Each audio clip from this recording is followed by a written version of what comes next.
오늘 말씀의 제목은 용광로 심판과 구속사적 계시라는 제목으로 말씀을 나누겠습니다.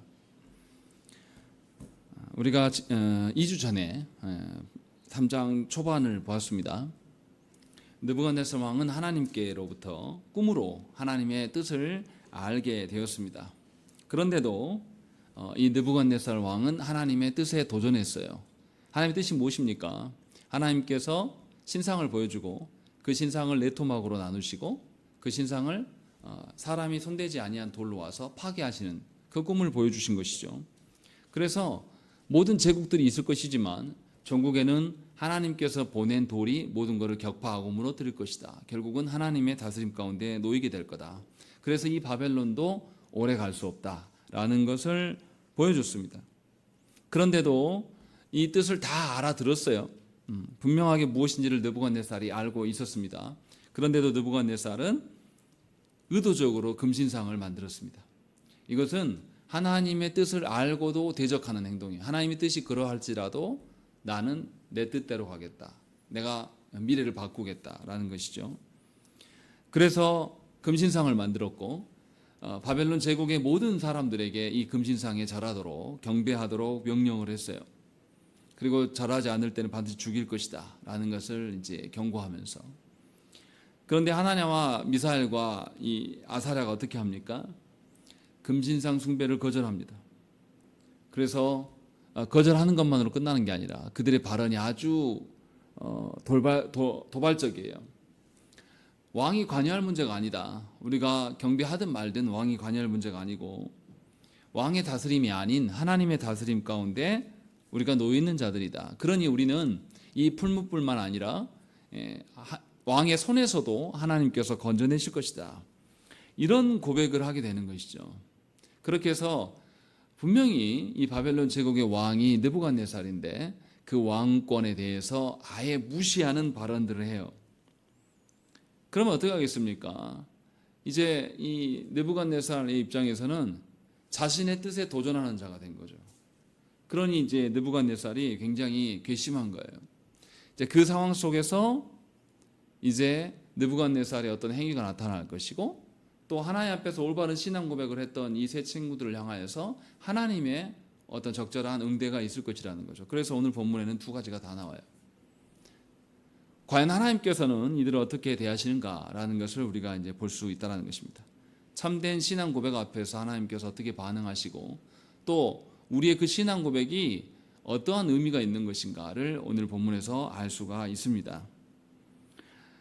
다시 정리해보면 느부갓네살 왕의 지금 이 되어져 가는 것은 그냥 하는 게 아니에요. 하나님은 꿈으로 이 하나님의 뜻을 느부갓네살에게 알려줬어요. 그리고 그것도 부족해서 꿈을 잊어버렸는데 다니엘을 세우셔서 어느 누구도 풀지 못하는 그 일을 꿈을 정확히 맞춥니다. 다니엘에서. 그러면 다니엘의 말이 확실히 신뢰가 되는 것을 느부갓네살에게 알려준 거죠. 그리고 나서 꿈을 정확하게 해석해줘요. 그러니 느부갓네살이 하나님의 뜻에 대해서 몰랐다, 믿을 수 없다라고 말하기는 어렵다라는 것이죠. 분명하게 하나님의 뜻이 명확한 것임을 확실하게 입증해 주시고, 하나님의 뜻이 바벨론이 지속될 수 없기 때문에 하나님이 보내신 그 메시아에 굴복해야 될 것이 하나님의 뜻이다라는 것을 알려줬어요. 그런데 느부갓네살은 자신의 고난을 놓지 않습니다. 하나님의 뜻이 있어도 나의 고난들은 내가 챙기고 싶은 거예요. 우리도 그러지 않습니까? 하나님의 뜻을 우리가 몰라서 안 지킵니까? 아니요, 알아요. 아는데 내가 더 소중히 여기는 우선순위를 내가 정해놓은 것들로 인하여서 하나님의 뜻을 뒤로 밀치는 경우가 훨씬 많습니다.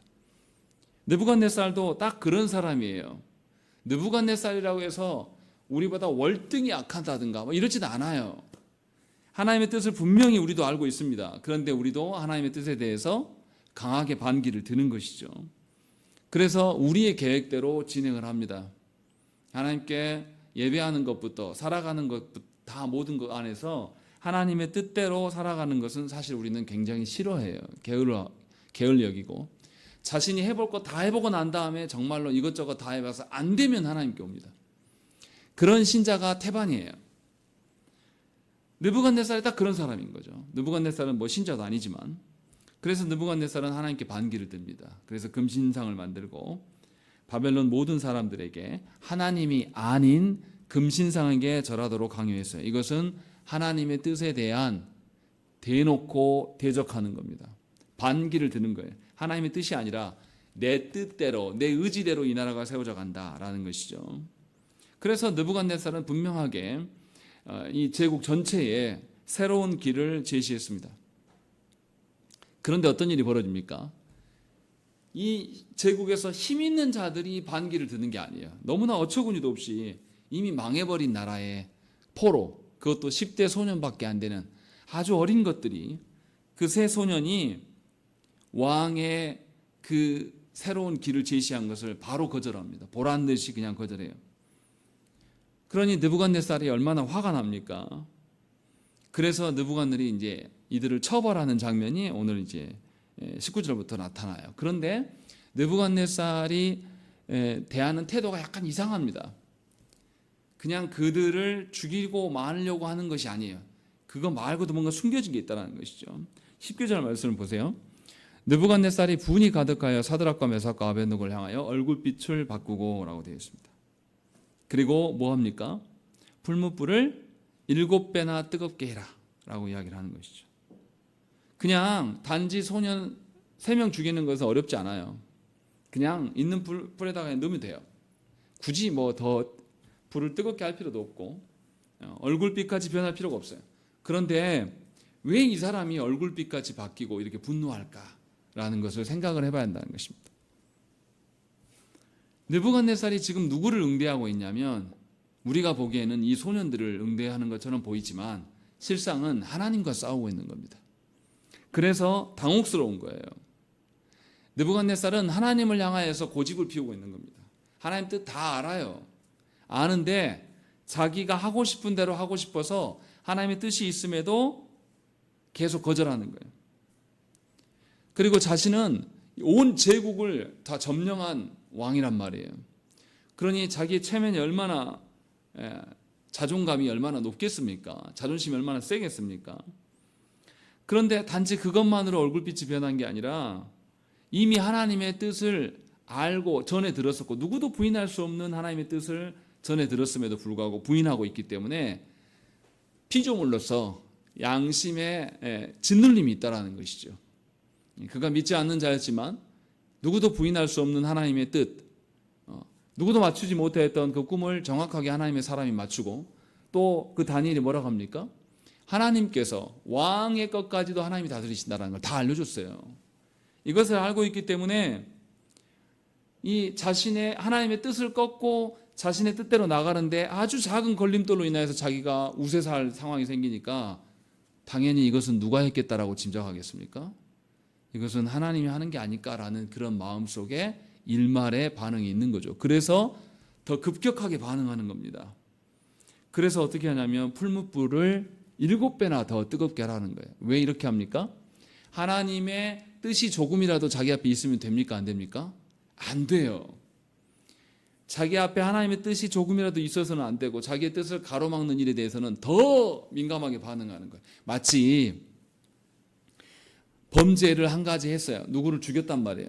근데 누가 와가지고 누가 죽었어요 라는 말만 해도 화들짝 놀라는 것처럼, 자라보고 놀란 가슴 소뚜껑 보고 놀란다 라고 그런 것처럼, 이 작은 자들의 하나님을 향한 고백들이 드러나니까 이 느부갓네살은 놀랄 수밖에 없는 겁니다.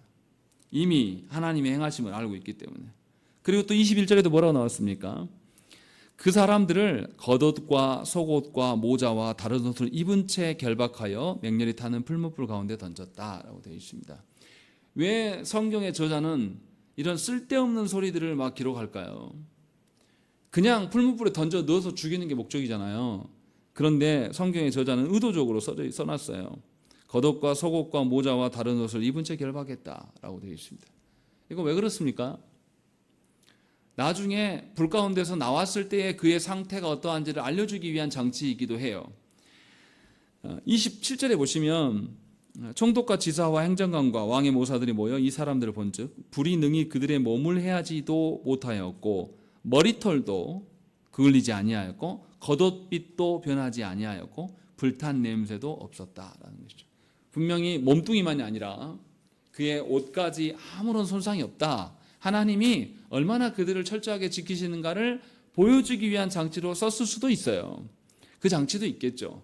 그런데 그거보다 더 중요한 것은 뭐냐면 느부갓네살이 뭔가 성급하다라는 거예요. 왕이면 이 세 사람을 생명을 취하는 게 어렵습니까? 쉽습니까? 아주 쉬운 이야기예요. 도망도 못 가요, 이 친구들은. 그러면 공적으로 이들에 대해서 재판을 진행해서 죽여도 누가 이 왕에 대해서 왕이 부덕하다, 왕이 잘못했다 할 사람이 아무도 없어요.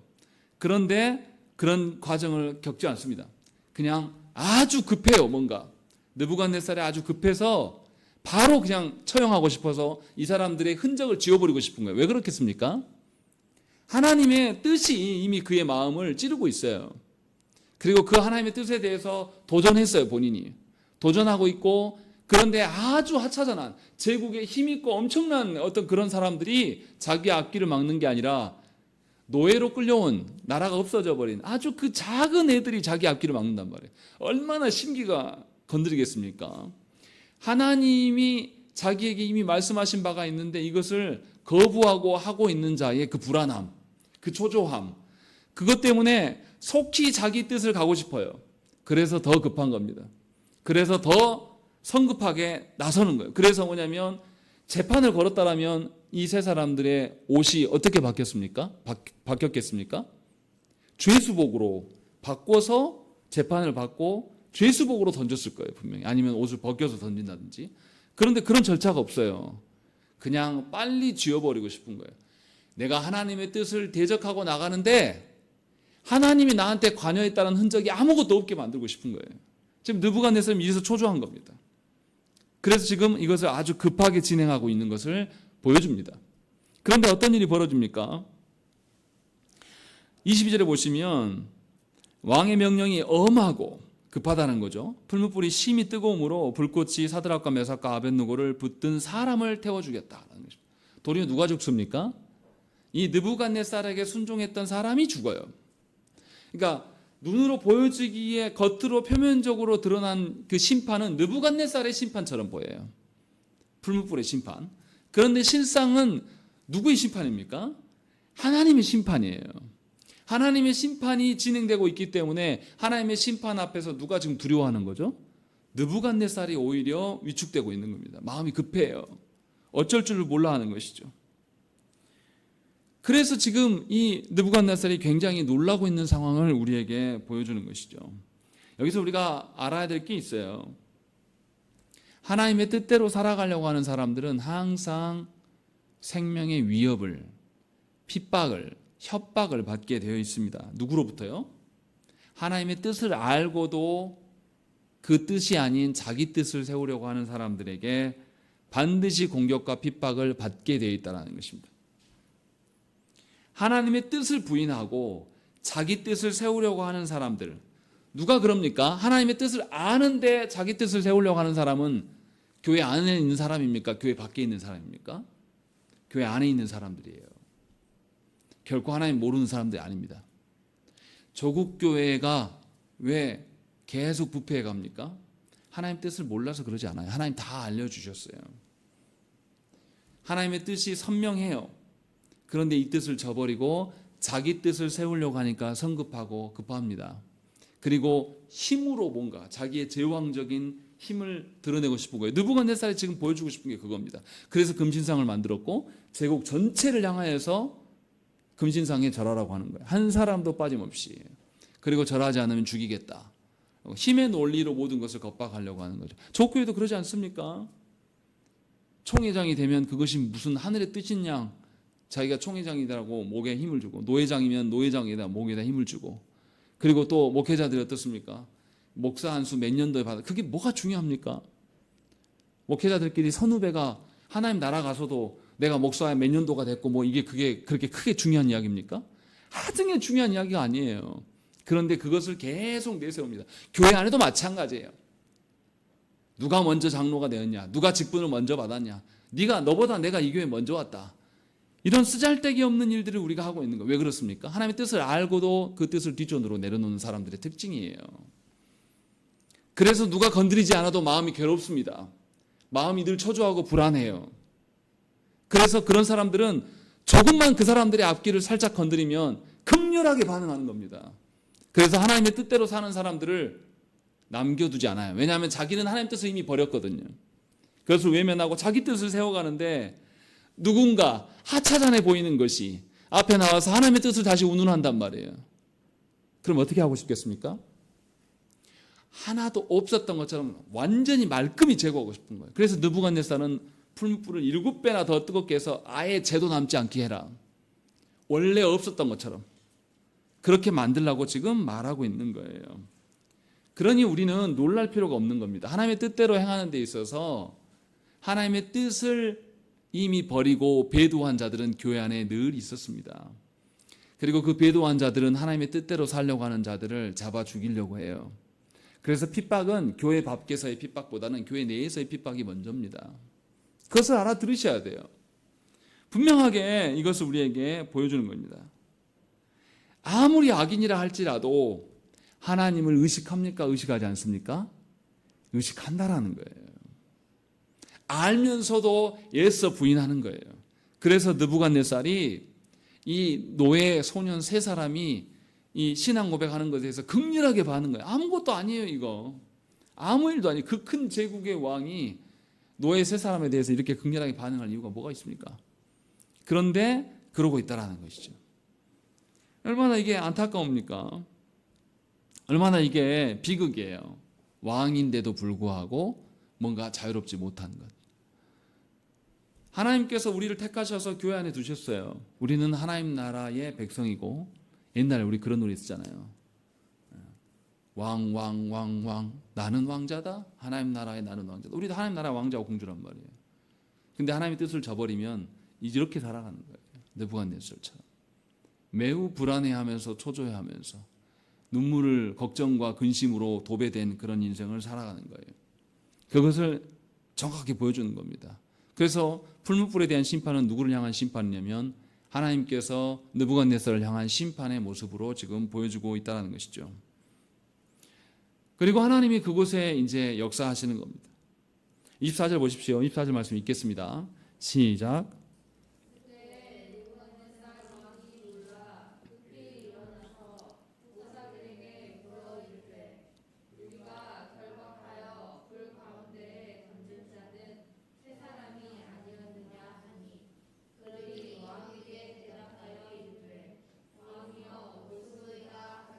예, 이상하지 않습니까? 풀무불이 7배나 더 뜨겁게 했어요. 그래서 가까이 가도 들어가지도 않았는데 새 친구를 붙잡았던 사람이 타 죽었단 말이에요. 그러면 왕이 가까이 가 있었겠어요? 그럴 리 없죠. 그런데 풀무불 안에서 일어나는 일을 누가 제일 먼저 발견합니까? 느부갓네살이에요. 왜 그렇겠습니까? 느부갓네살이 하나님의 뜻을 저버리고 지금 행하고 있는데 하나님의 뜻대로 행하는 새 친구가 나와서 이들을 제거하고 싶었어요. 그래서 유심히 더 쳐다보고 있는 거예요. 불안한 거죠. 누구보다도 더 불안한 상태. 두려워하면서 그걸 보고 있는데 놀라 급히 일어나서 모사들에게 물었다. 다른 사람이 먼저 본 게 아니라 왕이 먼저 보고 우리가 결박하여 던진 사람은 세 사람이 아니냐? 라고 물어봐요. 다른 사람들이 뭐라고 합니까? 왕이 올소이다. 다른 사람들이 발견했다는 거예요? 못 발견했다는 거예요? 아직 다른 사람 몰라요. 왕의 눈에만 확실히 보이는 것이죠. 그래서 왕이 뭐라고 합니까? 25절에 왕이 또 말하이르되 내가 보니 결박되지 아니한 4사람이 불 가운데로 다니는데 상하지도 않았다라는 것이죠. 불에 떨어지면 어떻습니까? 불이 이렇게 완전 연소가 되면요, 여러분 가스레인지 불 이렇게 켜보시면 붉은 빛이 도는 것은 완전 연소가 안 되는 겁니다. 파란색이 나와야 돼요. 공기가 있어. 그렇게 맑게 다 타버리는 불은 안에 잘 보여요. 투명하게. 그런데 그렇지 않은 불일 경우에는 잘 안 보일 겁니다. 아마 그래도 그 활발 타오르는 불 속에 사람이 있다 해도 형상 정도는 보였겠죠. 그런데 그 형상 속에서 사람이 바로 막 괴로워하면서 이게 타들어가고 녹아내리는 장면이 나와야 되는데 멀쩡하다라는 거죠. 그리고 왕이 또 뭘 봤습니까? 네 사람이 다닌다. 그리고 그 모양, 나머지 넷째 모양은 신들의 아들과 같다라고 이야기를 하고 있는 거예요. 그러니까 이 느부갓네살이 지금 뭘 보고 있는 겁니까? 세 사람 말고 누가 왔다라는 거예요. 이 누구를 뭐로 이해하고 있는 거죠? 느부갓네살이 하나님이 보낸 천사든지 아니면 하나님의 어떤 보낸 존재다라는 것으로 이미 누가 설명해 주지 않아도 본인이 알고 있어요. 그 말은 뭡니까? 이미 하나님의 뜻을 저버리고 온 자의 심리 상태가 무엇인지 우리에게 명확히 보여주는 것이고, 그의 그 불안함이 이제 하나님의 임재로 말미암아 폭증하는 거, 폭발하는 겁니다. 처음에 느부갓네살이 어땠습니까? 처음에 이 세 친구들의 바른 신앙 고백 앞에서 분노했어요. 그래서 얼굴빛이 변했다라고 했습니다. 그런데 이제는 어떻게 바뀌어버렸습니까? 두려움으로 쩔쩔매고 있는 거예요. 그래서 누구보다도 그 풀무불 속에서 무슨 일이 일어나고 있는지를 제일 먼저 아는 사람이 되는 거예요. 하나님의 진노 앞에서는 어느 누구도 그가 악인이라 할지라도 두려움 가운데 놓일 수밖에 없는 거예요. 하나님의 임재로 인한 하나님의 심판이 임할 때에 그가 두려움 중에 놓일 수밖에 없어요. 그래서 놀라고 급한 모습이 계속 나타나는 것이죠. 그리고 느부갓네살이 드디어 뭐라고 합니까? 맹렬히 타는 풀무를 악이 가까이 가서 불러 이르되 지극히 높으신 하나님의 종 사드락 메사각 아벳느고야 나와서 이리로 오라 하매라고 이야기하시죠. 뭐라고 합니까? 지극히 높은 하나님의 종, 이렇게 말한단 말이에요.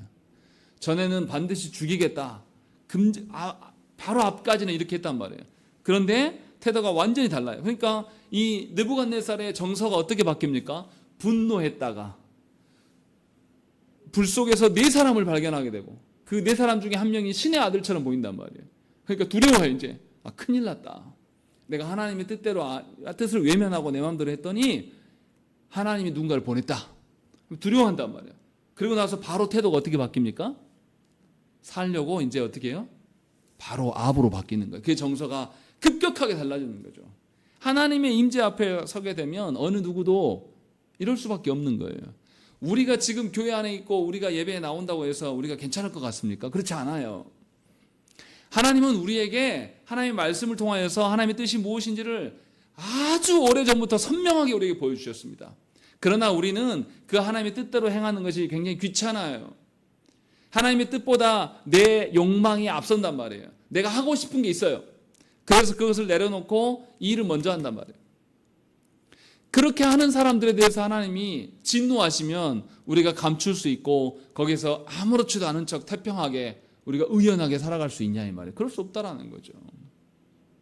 하나님이 오시기만 하면 우린 다 실체가 폭로되는 거예요.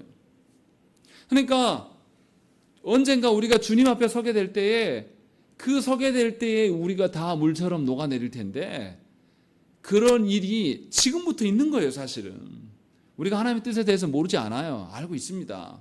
아는데도 애써 외면하면서 피하고 있는 것에 대해서 하나님이 별 말씀을 하지 않으셔도 오시기만 해도 우리는 그것 앞에 녹아내릴 수밖에 없는 겁니다. 지금 느부갓네살이 그렇게 하고 있는 거예요. 누가 가르쳐주지도 않는데도 바로 누구를 이야기합니까? 하나님을 이야기해요. 이 말은 심중에 계속 느부갓네살이 짓눌림이 있었다라는 거예요. 하나님의 뜻을 애써 외면하지만 하나님의 그 뜻 앞에서 자신의 양심이 계속 짓눌림을 당하고 있는 거예요. 그러니까 그 사람이 불안하고 초조할 수밖에 없는 것이고 지금 그런 통치를 드러내고 있는 거 얼마나 그러니까 하찮습니까? 얼마나 같잖아요. 겉으로 보기에는 최고의 권위의 자리에 있고 자기가 말 한마디 하면 다 바뀔 것처럼 생각하지만 이게 됩니까?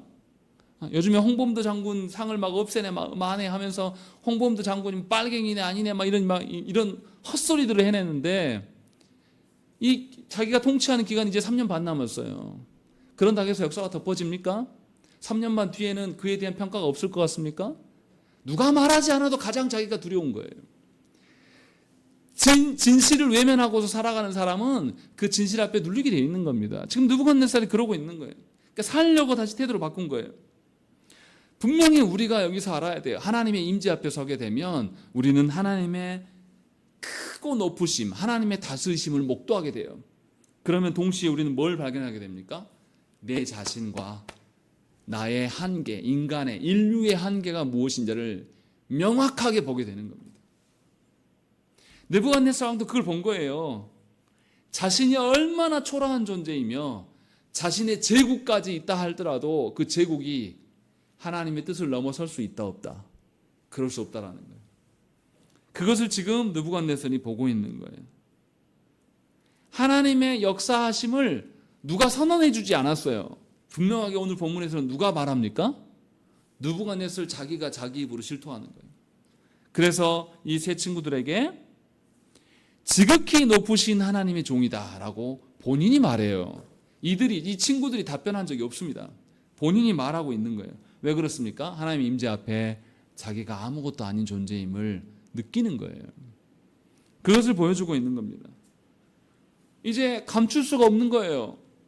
세 친구들하고 자기만 있는 게 아니라 모든 제국의 사신들이 이 광경을 다 지켜보고 이게 다 폭로됐어요. 누구 입을 통해서? 느부갓네살 왕의 입을 통해서 하나님이 역사하셨고 저들이 하나님의 종이다 라는 것이 다 폭로돼 버렸어요. 그리고 심지어 그들이 불 속에서 탄내도 나지 않고 머리카락도 그렇고 옷도 아무렇지도 않은 이것이 실제적인 역사로 온전히 드러나게 돼버린 거죠. 그때에 하나님 앞에 아주 작은 인간 느부갓네살은 어떻게 해야 됩니까? 하나님의 하나님 되심을 인정할 수밖에 없는 거예요. 하나님을 믿어서 인정한다는 뜻이 아니에요. 이거 오해하시면 안 됩니다. 느부갓네살이 지금 회심해서 하나님께 마음을 돌이켜서 이렇게 하는 거 아니에요. 만약에 돌이켰다라면 뭐부터 명령하겠습니까? 회심한 사람이 뭐부터 없애겠어요? 금신상부터 없애죠. 그리고 온 제국아에 금신상에 경배하지 말라라고 다 취소 잘못했어 내가.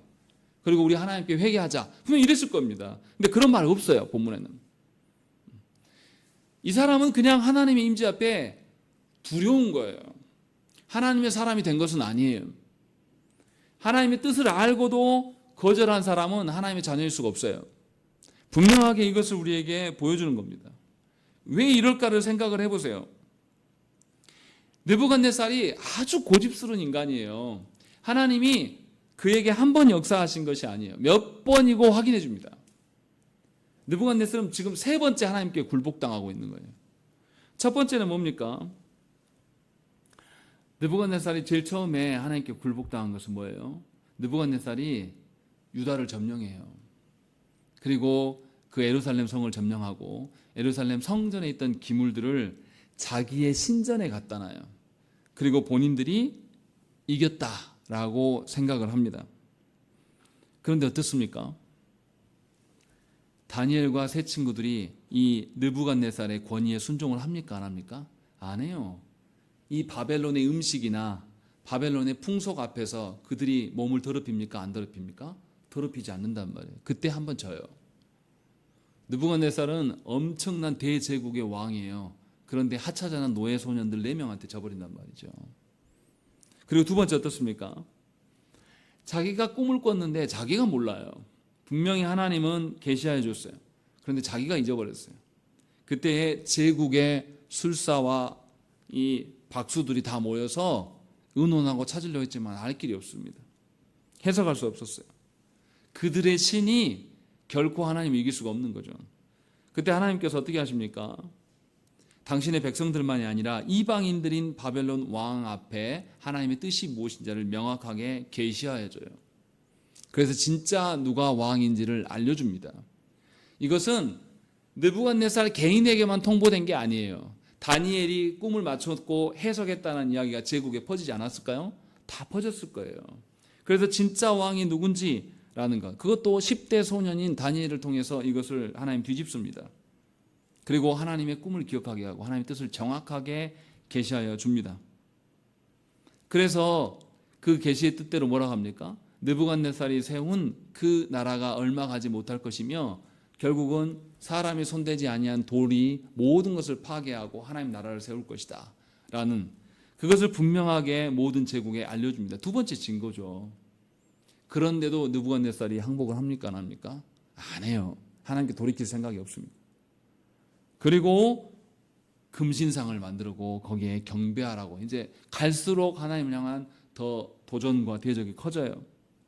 그리고 하나님께 온전히 순종하는 사람을 죽이려고 해요.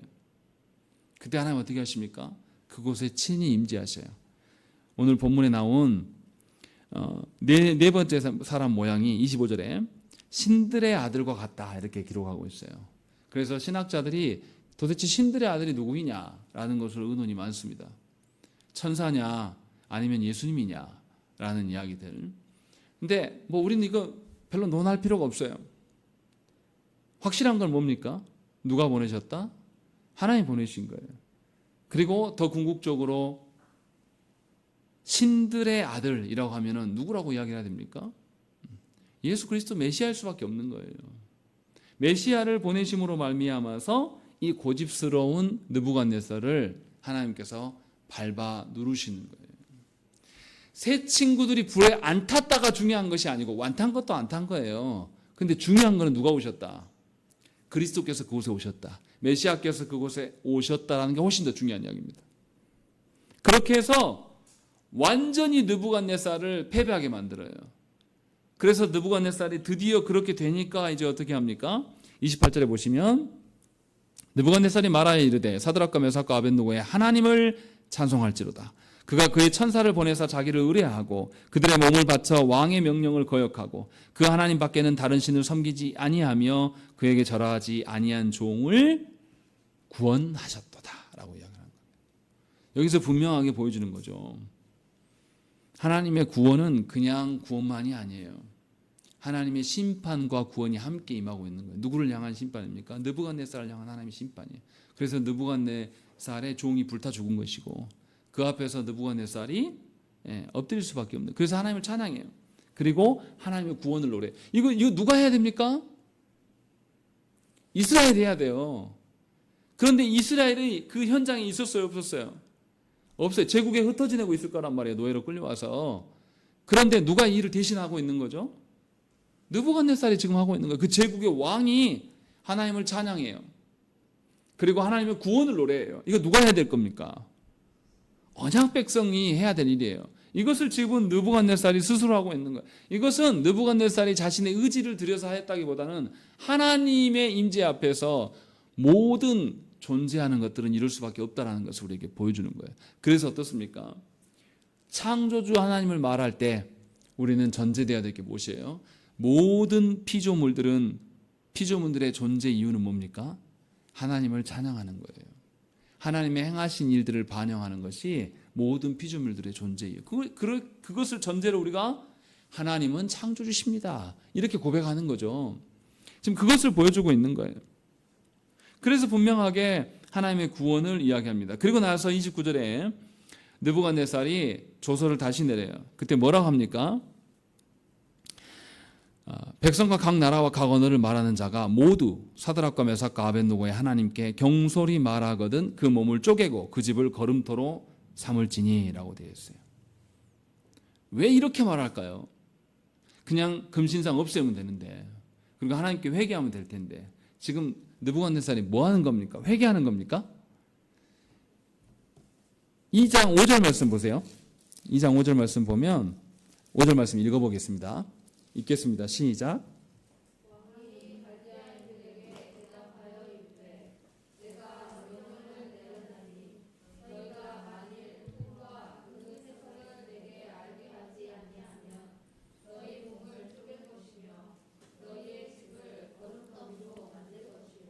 예, 이 말과 29절에 있는 하나님께 경솔히 말하거든 그 몸을 쪼개고 그 집을 거름토로 삼을지니 똑같은 벌을 말하잖아요. 뭔 말하는 겁니까 지금? 자기가 꿈을 꿔놓고 자기가 잃어버렸어요. 그래놓고 꿈을 맞추라고 누구한테 그 의무를 책임을 떠넘겼습니까? 그 바벨론의 술사들과 박수들에게 다 떠넘긴 거예요. 지금 느부갓네살 또 그러고 있는 겁니다. 자기가 하나님의 뜻을 대적했잖아요. 자기가 금신상을 만들고 제국의 모든 사람들에게 그 금신상에 절하라고 했어요. 그래 놓고 나서 이제 하나님이 오시고 하나님이 자기를 추궁할 것 같으니까 하나님을 찬양하는 것처럼 말하고 하나님 구원을 말하면서 떠넘기는 거예요. 뭐라고 하냐면 하나님을 모독하는 자, 하나님을 경솔히 업신여겨 말하는 자는 다 내가 죽여버릴 거야. 그래서 마치 자기가 원래부터 누구 사람인 것처럼 하나님을 잘 섬기는 사람처럼 지금 행동을 취하고 있는 거예요. 이게 얼마나 허망한 짓입니까? 이게 얼마나 미련한 짓이에요. 예수 믿으면서 속이 다 보이는 게 이런 겁니다. 예수 믿으면서 힘의 논리로 예수 믿는 분들이 있어요. 힘의 논리로. 그래서 힘 있는 자에게 붙었다가 이리 붙었다가 저리 붙었다 하면은 이런 짓을 할 수밖에 없어요. A로 붙었는데 A가 몰락해요. 그러면 또 B에 가서 힘 있는 B한테 가서 또 이렇게 A를 따르는 자들은 내가 친히 없앨 것이다. 요 이야기를 하는 거예요. 친일파들이 우리나라에서 살아남을 수 있었던 이유는 뭡니까? 일제 치하했을 때는 친일에 붙었어요. 그리고 해방이 되니까 다행히 전쟁이 나버렸네. 6.25 전쟁의 싸움은 이념 싸움이에요. 공산당이냐 자유민주주의냐 이 싸움이거든요. 그러니까 그때 살아남으려고 친일파들이 다 어디로 붙습니까? 자유민주주의로 붙는 거예요. 그래서 조금만 빨갱이만 나오면 빨자에 비음만 나와도 전부 다 쳐 죽이는 거예요. 이게 우리나라 역사예요. 그래서 친일파들이 요즘까지 살아남은 거예요. 그 후손들이 지금까지도 떵떵거리고 사는 거, 정치권에도 기웃거리고 수 있는 거예요.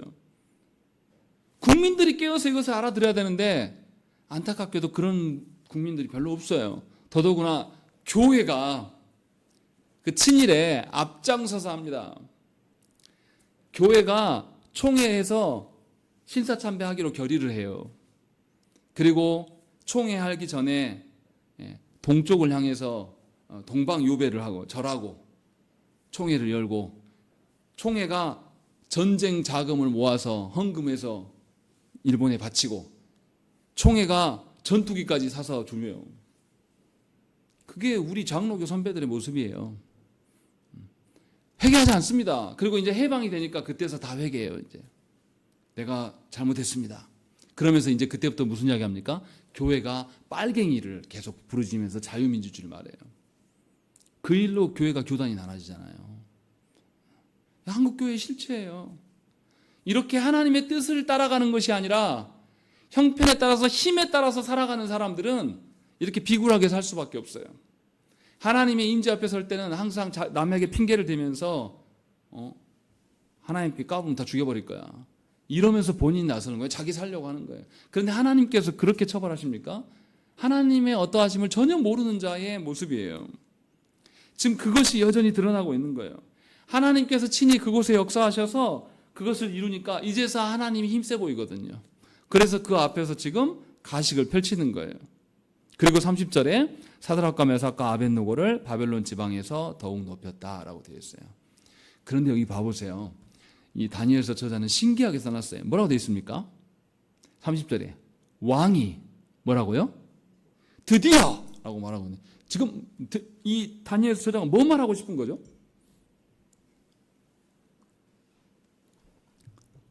이 세 친구들을 느부갓네살이 사용했어요, 안 했어요? 관직을 줬잖아요. 관직을 줘서 이미 사용했어요. 그런데 왜 다니엘서 저자는 드디어 이들을 높였다 이렇게 말할까요?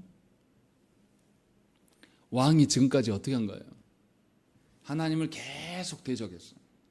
그래서 3번이나 계속 싸우다가 져요. 그리고 나서 이제 뭡니까? 하나님의 사람들이 그 나라에서 하나님의 뜻대로 다스릴 수 있는 권한을 내줬다 이 말을 하고 있는 거예요. 하나님의 다스림이 드디어 그 나라에서 통용되기 시작했다. 요 이야기를 이렇게 표현하고 있는 겁니다. 왕은 느부갓네살이라 할지라도 실제로 그 나라를 다스리는 분은 하나님이시고 그 하나님의 다스림을 인정하고 존중하는 자들이 높은 지위에 오르고 있다라는 것을 우리에게 알려주는 것입니다. 여기서 우리가 생각해야 될 것이 있어요. 형편과 상황 따라서 움직이는 것이 얼마나 가증한 신앙생활인지를 느부갓네살의 행위를 통해서 우리는 알아야 됩니다. 처지 따라서 형편 따라서 예배를 드렸다가 안 드렸다가 기도했다가 말았다가 이렇게 살아가는 것이 얼마나 추접스러운 것인지 그 사람이 하나님의 뜻을 모르지 않아요. 들어서 익히 알고 있습니다. 그냥 하나님의 뜻대로 안 하고 싶은 거예요. 하나님의 뜻보다 자기 판단과 자신의 판단에 근거해서 상황 논리로 살아가는 것, 힘의 논리로 살아가는 것이 훨씬 더 좋아요. 그런데 그렇게 살아가는 사람은 신앙의 비굴함으로 살아가는 것입니다. 아주 비굴한 신앙생활을 살아가는 거예요. 늘 죽겠다 그러고 늘 낑낑거리면서 살아갈 수밖에 없는 거예요. 왜요? 힘의 논리로, 세상의 논리로 살아가는 거거든요.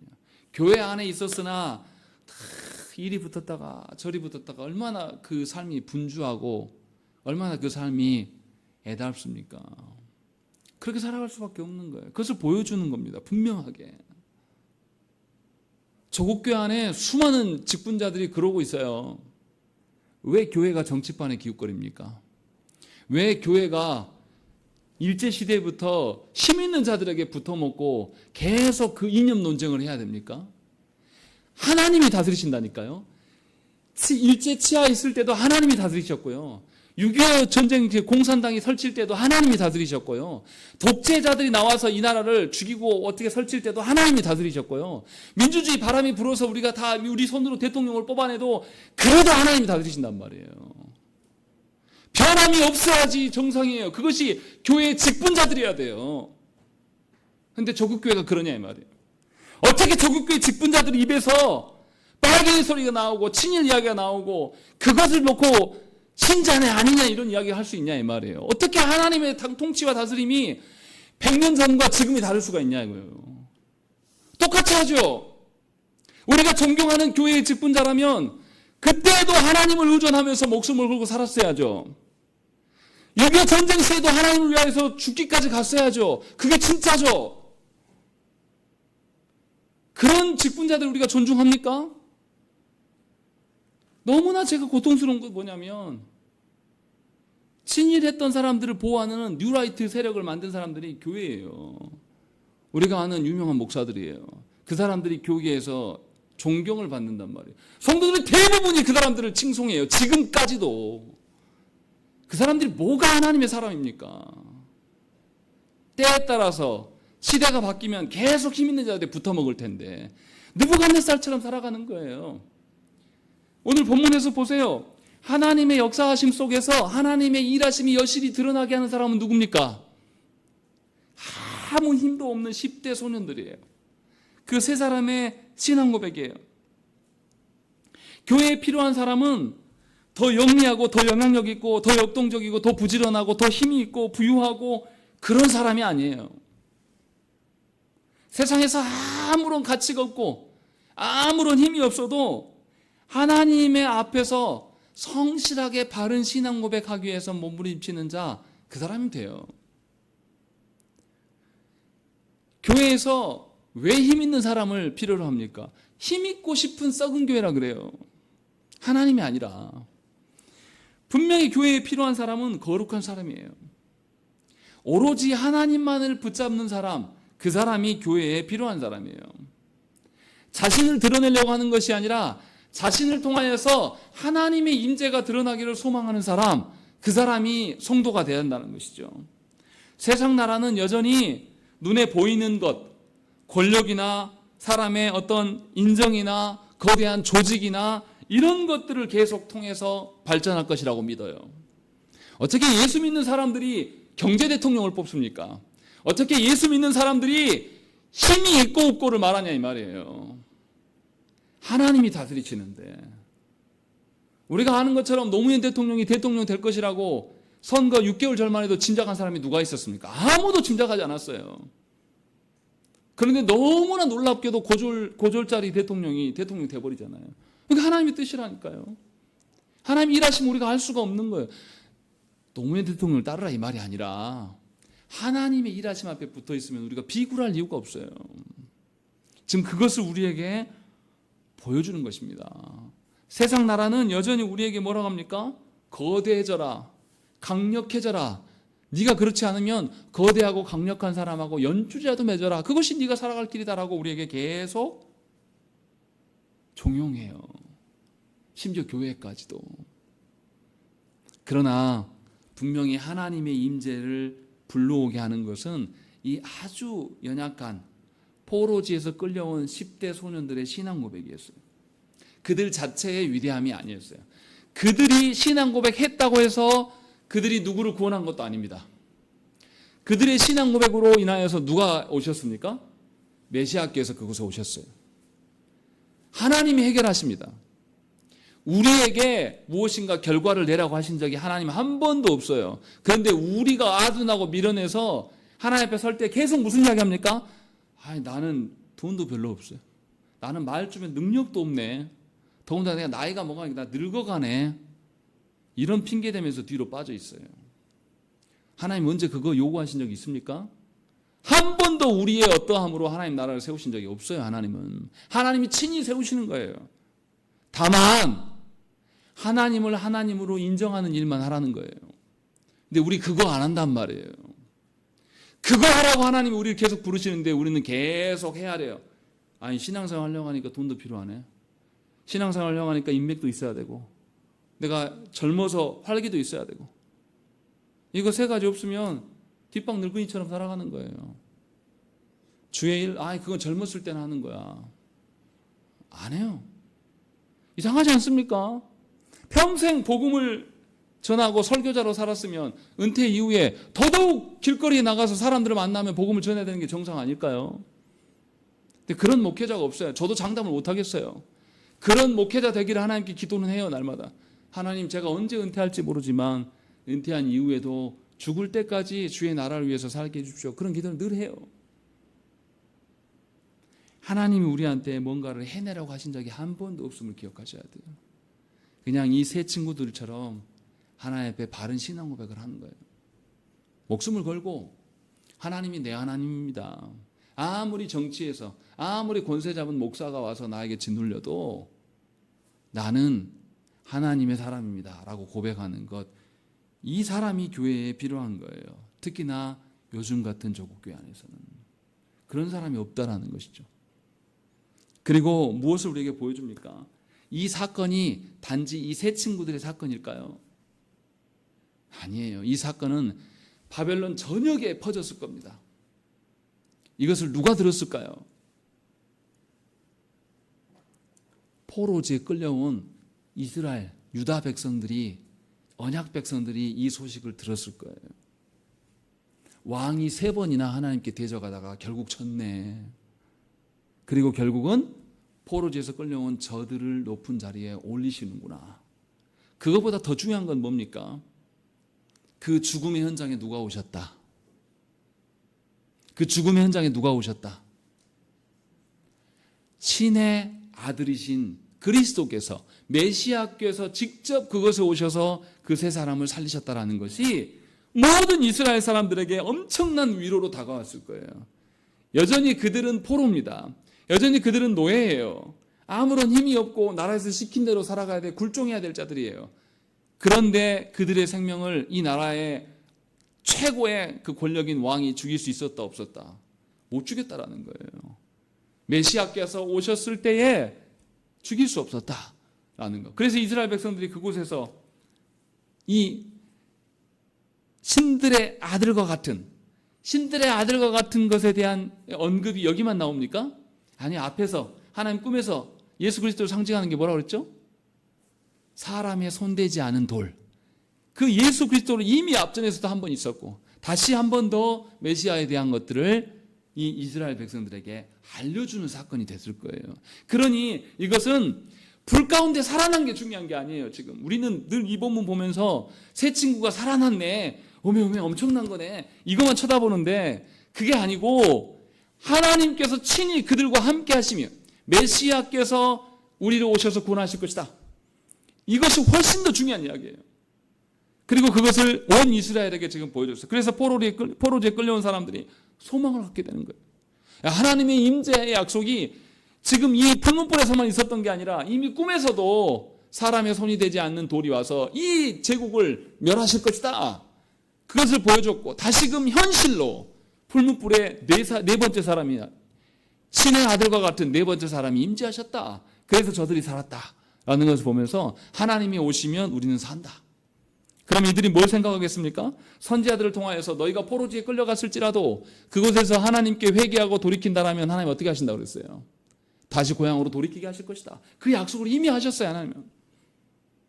그 메시아를 소망하는 것들이 온 바벨론에 퍼져 있는 이스라엘 백성들에게 큰 위로로 다가갔을 거예요. 무엇이 먼저입니까? 우리 손으로 무엇인가를 이뤄내고 우리 손으로 뭔가 거대한 교회를 세우는 이것이 하나님 나라의 기쁨입니까? 아니에요. 그리스도께서 우리의 주인 되심을 인정하고 고백하는 거, 우리가 할 것은 그거밖에 없어요.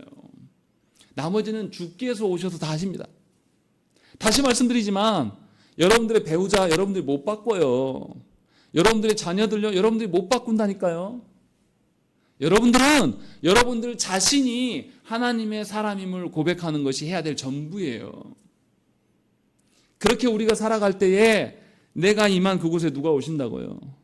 삼위 하나님께서 친히 역사하셔서 그토록 내가 울며 불며 애달파했던 그 영혼들을 하나님께서 친히 만지시는 거예요. 그 영혼이 하나님의 택한 사람인지 아닌지 우리는 몰라요. 하나님이 혹시나 그 영혼을 치시더라도 우리는 하나님의 주권을 인정할 수 있는 그 마음으로 하나님 기다려야 돼요. 내가 주인이 되어서 반드시 내 배우자는, 반드시 내 자녀는 하나님이 구원하셔야 된다. 이런 고집스러운 느부갓네살 같이 더러운 고집을 피울 것이 아니라 하나님의 뜻대로. 이 세 친구들이 앞에서 뭘 고백합니까? 그리 아니하실지라도, 하나님이 우리를 구원하지 않으실지라도 우리는 신성하게 절한다, 절하지 않는다. 절하지 않는다는 걸 분명히 밝혔어요. 내 뜻대로가 아니에요. 정말 이 세 친구들은 정말로 하나님의 뜻대로 죽을 각오로 그 신앙 고백을 한 겁니다. 우리가 무엇을 위해서 살아가야 되겠습니까? 우리가 무엇을 할 수 있습니까? 우리가 할 수 있는 것이 없어요. 하나님이 하시기를 고대하는 겁니다. 그래서 힘 있는 자에게, 세상에 사람의 얽매이고 돈에 얽매이고 능력에 얽매이고 권세에 얽매이는 자들에게 아니다, 하나님이 하신다, 나는 그래서 하나님을 믿는다 라고 고백하는 것이 우리가 해야 될 일이에요. 우리가 그렇게 고백한다고 해서 세상이 오 그래 하면서 우리를 존중해 줍니까? 비웃을 거예요. 우리의 머리를 쿡쿡 찌르면서 네 하나님 어디 있어? 데리고 와봐. 그 조롱의 현장에서 우리는 끝까지 하나님의 오심을 기다리는 겁니다. 그것이 신자가 해야 될 전부예요. 분명하게 여러분 내 삶 가운데 하나님의 심판의 때가 올 겁니다. 그런데 그 심판의 때를 놓고 정말로 하나님의 하나님 되심을 인정하고 살아간 사람은 그 속에서 구속사적인 하나님의 계시의 현장이 될 거예요. 하나님이 약속하신 구원의 역사가 일어나는 하나님의 심판이 될 것입니다. 그러나 여전히 힘의 논리로 힘 있는 자에 붙어서 살아온 자들은 정말로 심판이 될 겁니다. 그것을 오늘 본문에서 우리에게 보여주는 겁니다. 느부갓네살은 하나님의 뜻에 대해서 명확히 몇 번이나 들은 사람이에요. 그러나 이는 끝까지 돌이키지 않습니다. 분명히 기억하셔야 돼요. 느부갓네살이 힘이 있고 화려하고 멋져 보이기는 해요. 그런데 정말로 이 사람이 왕으로서의 품격을 유지하면서 살았을까요? 저는 그래 보이지 않아요. 1장과 2장, 3장 계속 읽어가는데 느부갓네살은 늘 불안해요. 자기가 꾼 꿈에 대해서 자기가 불안해요. 자기도 몰라요. 그리고 하나님이 보여주셨는데도 순응할 줄도 모릅니다. 또 하나님 앞에서 자기 고집 피우면서 자기 뜻을 막 내세워요. 그러다가 하나님 앞에 더 두려운 일을 경험하게 돼요. 그냥 하나님 주변에서 계속 거닐었지만 하나님과 아무런 상관없는 사람입니다. 혹시는 우리가 그런 사람이 아닌지 하나님께 심각하게 물으셔야 됩니다. 수십 년 교회 안에 있다고 그것이 나의 신앙을 보장해 주지 않습니다.